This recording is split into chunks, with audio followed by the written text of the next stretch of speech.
BJP നേതാവ് Shri C Krishnakumar ചേരുന്നുണ്ട്. ശ്രീ കൃഷ്ണകുമാർ, ഇപ്പോൾ എങ്ങനെയാണ് നിങ്ങളുടെ തീരുമാനം?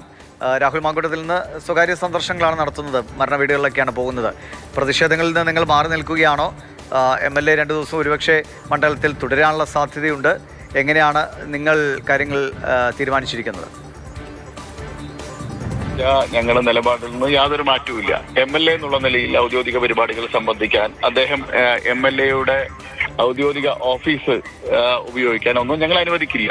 അത് ഞങ്ങൾ ശക്തമായിട്ടുള്ള പ്രതിഷേധം ഞങ്ങളുടെ ഭാഗത്തുനിന്നുണ്ടാവും. അതെ, ഒരു MLA-യുടെ ഗതികേട് കണ്ടില്ലേ? സ്വന്തം വാഹനം ഉപേക്ഷിച്ചുകൊണ്ട് വേറൊരു കാറിൽ MLA ബോർഡ് വെച്ച് വരുന്നു.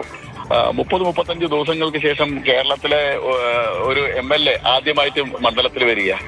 അദ്ദേഹത്തിന് തന്നെ ബോധ്യമുള്ളത് കൊണ്ടല്ല അദ്ദേഹം ജനങ്ങളിൽ ഇത്രയും ദിവസം മാറി നിന്നത്. അദ്ദേഹം കുറ്റക്കാരനാണെന്ന് അദ്ദേഹത്തിന് ഉത്തമമായിട്ടുള്ള ബോധ്യമുണ്ട്. കോൺഗ്രസിന്റെ സംസ്ഥാന നേതൃത്വത്തിനും ബോധ്യമുള്ളത് കൊണ്ടാണ് അദ്ദേഹത്തെ പ്രാഥമിക അംഗത്തിൽ നിന്നും പുറത്താക്കിയിട്ടുള്ളത്.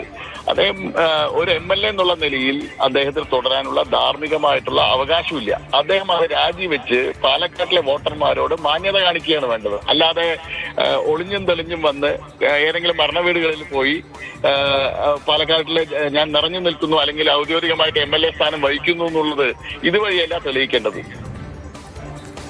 ശരി, വളരെ നന്ദി ശ്രീ കൃഷ്ണകുമാർ പ്രതികരണം അറിയിച്ചതിന്. എന്തായാലും തങ്ങളുടെ പ്രതിഷേധ പരിപാടികൾ MLA എന്ന നിലയിൽ ഔദ്യോഗികമായ ഏതെങ്കിലും പരിപാടിയിൽ പങ്കെടുക്കാൻ ശ്രമിച്ചാൽ സ്വാഭാവികമായിട്ടും പ്രതിഷേധം ഉണ്ടാകും, തടയും എന്ന നിലപാടാണ് BJP ആവർത്തിക്കുന്നത്.